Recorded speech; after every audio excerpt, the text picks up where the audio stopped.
बात हो रही है पीएसएल की ड्राफ्टिंग के हवाले से। बहुत बड़े बड़े नाम हमारे सामने आए हैं और कुछ सरप्राइजिंगली हमने देखा कि जैसे फ़हीम अशरफ हैं पाकिस्तानी प्लेयर, उनको प्लैटिनम कैटेगरी में लिया गया, कोयटा की जानिब से लिया गया है और ये काफ़ी हैरानकुन था, जहां पर दीगर टीम्स बड़े बड़े नाम जो पिक कर रही हैं, जो दुनियाई क्रिकेट के बड़े नाम हैं, डेविड वार्नर को पिक किया गया, डेरल मिचेल को पिक किया गया, इस तरह से दीगर नाम है, लेकिन कोयटा ने जनाब फ़हीम अशरफ, तो कुछ कोयटा की समझ आती प्लैटिनम कैटेगरी चूँकि हम डिस्कस करें तो उसमें फ़हीम अशरफ को लेना ऑल राउंडर परफॉर्मेंस। देखिए, एक तो अवेलेबिलिटी देखी जाती है, फिर अपने इंटरनेशनल क्रिकेटर हैं और जो कि बहुत ज़्यादा तजर्बा रखते हैं, तकरीबन सारे एडिशन पीएसएल के उन्होंने तकरीबन खेले हैं और पीएसएल में अच्छे परफॉर्मर रहे हैं, तो शायद उस चीज़ का एडवांटेज आता है कि यहाँ पे जो कैटेगराइजेशन है ना, ये हस्बे ज़रूरत भी है और कई दफ़ा तो ये बिल्कुल ब्लोन आउट ऑफ प्रोपोर्शन है। यानी कि अब्बास अफरीदी ने अभी क्रिकेट की इब्तदा की, ठीक है, और अभी कोई इंटरनेशनल क्रिकेट में उनकी कोई स्टैंडिंग नहीं है, कुछ मतलब ऐसा नहीं है कि आप कहें कि यार इसके बगैर कोई टीम नहीं बनती, लेकिन वो भी आपके डायमंड में है। हाँ जी, ठीक है। मोहम्मद अली हैं, साल पहले वो T20 क्रिकेट में उस तरह कंसिडर नहीं होते थे, इस बार उन्होंने बड़ी अच्छी बॉलिंग की, चैंपियंस कप जो था नेशनल T20 उसके वो बेस्ट बॉलर हुए, वो भी डायमंड में पिक हुए हैं। और जो आपने फास्ट बॉलर्स की बात की, देखें एडम मिल ने एक वाहिद ऐसे बॉलर हैं जो शायद पहले भी PSL खेले और 90 माइल्स पे बॉलिंग करते हैं, न्यूजीलैंड से इनका ताल्लुक है, वो कराची किंग्स ने उनको पिक किया है इसमें डायमंड में। और अब्बास अफरीदी को भी उन्होंने, यार ये रिमेंबर ये वो वाली फ्रेंचाइज है जिसने मोहम्मद आमिर के अलावा कोई तेज़ बॉलर देखा नहीं है अभी तक, ठीक है ना। इनका जो दूसरे तेज़ बॉलर थे वो इनके थे मीर हमजा, या इनके पास बीच में वो इंग्लैंड से आते रहे, मेरे जहन से उनका नाम निकल गया, इस दफ़ा भी उन्होंने साइन किया हुआ था, तो वो इस बार नहीं है और उनका कोई रिकॉर्ड भी PSL में इतना शानदार नहीं है, वो ज़्यादा back of the hand slow run पे वो रिलाई करते हैं।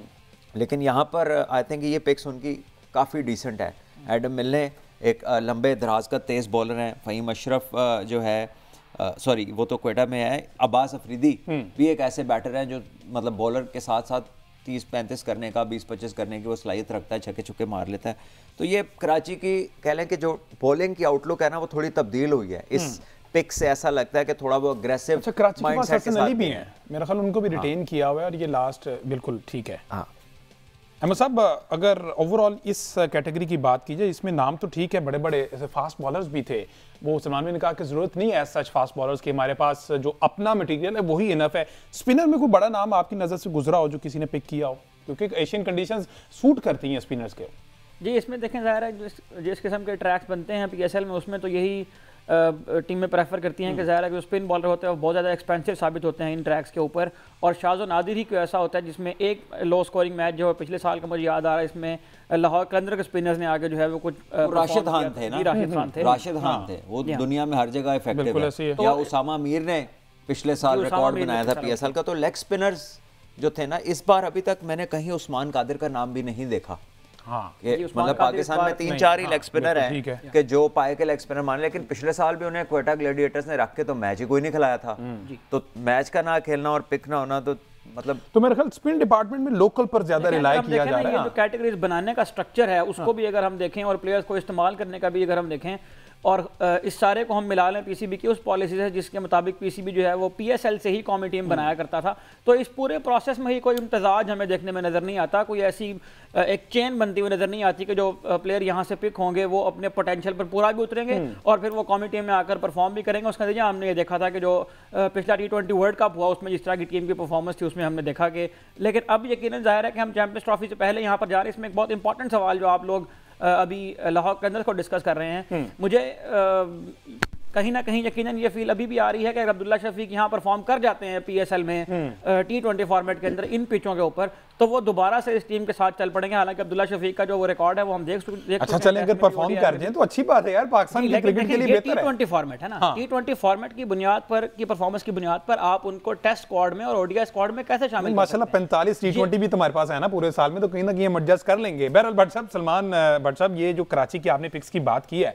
अली तरीन साहब कहते हैं कि डेविड वार्नर बस सिर्फ अपने लिए एंटरटेनमेंट पर्पस के लिए खेले थे, उनको कोई प्लैटिनम कैटेगरी में मेरा नहीं ख्याल मैं पिक करूं या कोई और दीगर फ्रेंचाइज, लेकिन कराची किंग्स ने सबसे पहले हाथ ही उनको मारा है। तो ये क्या अप्रोच है दोनों ऑनर्स की या जो भी ये सिलेक्टर्स हैं? इधर तो अली तरीन साहब खुद बैठे हुए थे, उधर सलमान इकबाल साहब नहीं थे, जो उन्होंने टीम रखी हुई है, उन्होंने सबसे पहले डेविड वार्नर को पिक किया। दूसरे एंड पे एक टीम के फ्रेंचाइज के ऑनर कहते हैं कि जनाब ये किसी खाते में नहीं आता, सिर्फ अपनी क्रिकेट खेलता है, इसको मैच विनिंग परफॉर्मेंस से कोई नहीं लेना। मेरा ख्याल है कि ये थोड़ा सा ना ये कह लें कि एक्सप्रेशन तो है, हर बंदे को अपने एक्सप्रेशन का राइट है, लेकिन मेरा ख्याल है कि ये थोड़ा सा डिसरिस्पेक्टफुल है किसी भी प्लेयर के मुतालिक, किसी भी फ्रेंचाइज ओनर का ऐसा कहना। Alright, you are an owner, आप बायर हैं या potentially you don't want to buy someone, आपके अपने रीजंस होंगे और बिल्कुल हो सकता है उनके जहन में यही बातें हों जो उन्होंने कर दी हैं, लेकिन ये बातें करने की नहीं है, क्योंकि आप एक टाइम पे आप होते हैं जो ओवरसीज कोई नहीं आ रहा। हाँ। जब कोई ओवरसीज आ जाता है आप उसकी जगह जगह फोटोग्राफ और ये साइन अप वो साइन अप हो गया, और उसके बाद आप ये कह रहे हैं कि जी वो टीम मैन नहीं है, भाई आपने नहीं रखना, आप ना रखें। What is the point of saying this so openly का यार वो ऐसा है वो ऐसा नहीं है? When have you had the experience कि जहाँ पे वो आपके साथ एक टीम में रहा हो या आप उसकी मैनेजमेंट में रहेंगे, आपको उसके बारे में कितना का मालूम है एक प्लेयर के बारे में? इमेजिन कि अगर हमारा कोई प्लेयर जा रहा हो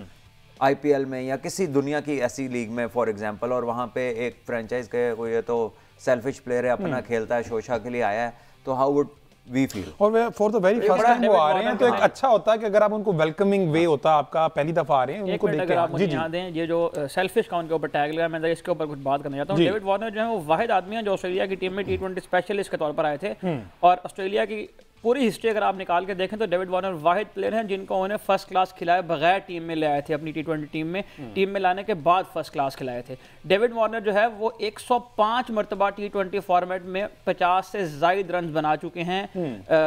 अपना एक जो लोड ऑफ एक्सपीरियंस है उनका। और मुझे उनकी वो इनिंग्स याद है जो उन्हें पाकिस्तान में के खिलाफ 335 नॉट आउट रन किए थे, और उनके पास बहुत अच्छा चांस था उस दिन ब्रायन लारा के रिकॉर्ड को तोड़ने का, लेकिन उन्होंने ऑस्ट्रेलिया की जीत को तरजीह दी थी अपने उस पर्सनल माइलस्टोन के ऊपर। तो मेरा ये ख्याल है कि इस किस्म के जो बयानात हैं वो प्रोफेशनल क्रिकेटर के बारे में उन लोगों के जानिब से थोड़ा पर्सनल हिट वाला बयान है ये। मतलब अली बहुत कह लें कि एक is well respected, I don't know कि शायद वो जानते हो, मुझे इस बात का इल्म नहीं है, या में भी अगर कोई किसी अदर कॉन्टेक्स्ट में कोई उस हवाले से कोई बात कर ली और वो प्रॉपर एंड तक एडिटिंग के बाद हमारे तक पहुंचा ना, तो उसको उस तरह से एंगल दे दिया गया। हाँ। उस वक्त जब डेविड वार्नर जो है वो टॉक ऑफ द टाउन बने हुए थे, और पीएसएल के हवाले से मेरा ख्याल है कि सबसे बड़ी खबर और ये आपको याद होगा 31 दिसंबर जो कि 24 का एंड था, 31 दिसंबर को अनाउंस किया, और पीसीबी की जानिब से कहा जा रहा था कि सबसे बड़ी जो अवेलेबिलिटी है ना वो डेविड वार्नर की है, उन्होंने शो कर दिया। तो 2024 की जो एंडिंग है ना वो कमाल होगी क्रिकेट के हवाले से पाकिस्तान में। अच्छा बट साहब, ये थोड़ा सा अगर इस क्राइटेरिया को आप समझा दें, मैं भी समझना चाह रहा हूँ, क्रिकेट फैंस बहुत सारे, कि प्लैटिनम पिक्स लाहौर ने सिर्फ एक की है, ठीक है, इसके अलावा अगर कोयटा की देखें तो उनके 3-4 हैं, 3 है गालिबन। हाँ, ये किस तरह से, क्या पिछले रिटेन किए होते हैं उसी कैटेगरी में? बिल्कुल ऐसा ही है। लाहौर ने 2 बंदे पहले से रिटेन किए होते, फखर प्लैटिनम में थे और महल शाहीन प्लैटिनम में थे, ठीक है, हाँ, तो उन्होंने उनके पास जगह ही एक बचती थी। इसी तरह कुछ टीमों ने प्लैटिनम में किसी को भी रिटेन नहीं किया हुआ था, तो वो फिर उन्होंने 3 ले लिए। तो ये तो रिटेन, कुछ टीमों ने सिर्फ 4 प्लेयर रिटेन किए थे, कुछ ने फुल रिटेंशंस की हुई थी, कुछ ने 6 की हुई थी। तो आप उस हिसाब से ही पिक करते हैं, जो जो आपके पास अवेलेबल स्लॉट्स होती हैं उन्हीं के ऊपर पिक होती है, उसके अलावा तो हो नहीं सकता। अच्छा, मार्क चैपमैन जो हैं वो आते हैं, अच्छी खासी पाकिस्तान की फेंटी लगाते हैं, लाइमलाइट में आते हैं, पूरी दुनिया में अच्छा क्रिकेट खेलते हैं। अब जो है ना उन्हें पहली दफा चांस मिल रहा है कोयटा के खिलाफ, कोयटा में उन्होंने ले लिया और प्लैटिनम में लिया। ये आप समझते हैं अच्छा एडिशन है इन कंडीशन में, एशियन कंडीशंस में? देखिए उसने यहीं पे रन्स किए थे, पाकिस्तान के खिलाफ यहीं पे मैचेस जितवाए थे, और बड़ा अट्रैक्टिव प्लेयर है, और यानी कि उसका वो पहला टूर था, और जिस तरह उसने पाकिस्तान का जो एक well renowned fast bowling attack है इनके खिलाफ जितनी अच्छी क्रिकेट खेली थी, तो मेरा ख्याल है इट इज़ फुली डिजर्व्ड। देखिए कोयटा ने ना अच्छी पिक्स की हैं, काइल जेमिसन जेन्युइन कह लें कि फास्ट बॉलर हैं, वो है इसके अंदर। इसी तरह हसन नवाज को उन्होंने इमर्जिंग में पिक किया, वो अभी बहुत कमांड के साथ खेलते हुए हमें दिखाई दिए थे चैंपियंस कप के अंदर, फास्ट बॉलिंग के अगेंस्ट स्पेशली पिछले बॉल को जो यूजुअली पाकिस्तानीज अच्छा नहीं खेलते, हसन नवाज बड़ी कमांड के साथ खेल रहे थे, तो वो खुरम शहजाद उनके पास हैं। इसी तरह अगर आप मज़ीद ऊपर चले जाएँ तो सिल्वर में उन्होंने हसीबुल्ला को पिक किया है, जो कि विकेट कीपर बैटर हैं। फिर क्वेटा का आई थिंक गोल्ड की उनकी पूरी थी पिक्स, गोल्ड में उन्होंने किसी को पिक नहीं किया, जैसे आपने कहा ना कि जी वो पिक नहीं किया बंदा उन्होंने। तो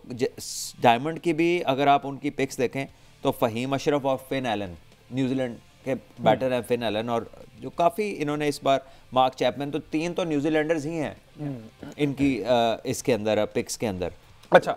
ठीक है। अच्छा, अब्बास अफरीदी को भी कराची ने प्लैटिनम में अगर लिया। यहाँ अब बस आपने उस्मान तारिक को यकीन देखा होगा डोमेस्टिक के अंदर, तो उन्हें अच्छा परफॉर्म किया, और लास्ट ईयर जो PSL था उसमें भी हमने देखा था कि उनका एक एक्शन का भी इशू बन गया था। और जो इंटरनेशनल प्लेयर्स के अगेंस्ट मैं इस वाले पूछना चाह रहा हूँ कि आप समझते हैं कि उस्मान तारिक जो है वो इंटरनेशनल लेवल के ऊपर पाकिस्तान के लिए कोई एसेट बन सकते हैं? क्योंकि यहाँ पर इस किस्म के इश्यूज भी होंगे, इंग्लैंड के प्लेयर आएंगे, ऑस्ट्रेलिया के प्लेयर आएंगे, तो उनको अक्सर ये रहता है कि इस बॉलर का जो है वो एक्शन ठीक नहीं है। तो उस्मान तारिक का क्या फ्यूचर देख रहे हैं इस PSL के बाद? देखिए, उस्मान का रिपोर्ट तो यही हमें मिली है कि उनके एक्शन के साथ काम किया गया था और कोई जो भी उनके इश्यूज थे वो क्लियर किए गए। उसके बाद उसे चैंपियंस कप खिलाया गया। चैंपियंस कप में भी उसने बड़ी शानदार बॉलिंग की, और आई थिंक कि अभी वो रिटेन्ड प्लेयर है शायद इसमें का हिस्सा है।